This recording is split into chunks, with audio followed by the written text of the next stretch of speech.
when people become depressed, there are what we call some core symptoms, and these are to do with loss of energy and interest, sometimes loss of motivation, although we have to be slightly careful with the idea of loss of motivation, because people can be motivated, but they're just too tired, or they can't see the point of doing things. They'd like to, but they're just not able to do it.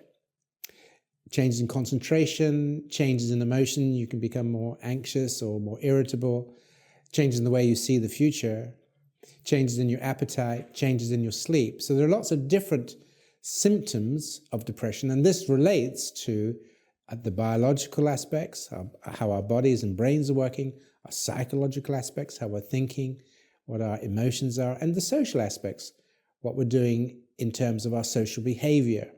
So those are all aspects that can be affected by depression, and they will give different symptoms.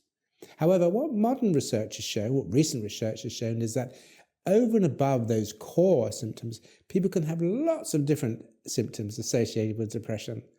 So some people become more active, interestingly, when they become depressed because they're trying to compensate. Others become less active. Some people become very sad and tearful. Other people become emotionally detached, like they've gone cold. They don't feel anything. So be careful about trying to identify specific symptoms associated with depression to get the diagnosis. What's more important is you begin to think about your own unique experiences in the world and the degree to which you feel able, enthusiastic, confident, or whether there's been a change in those feelings. Those are probably the core things to think about first.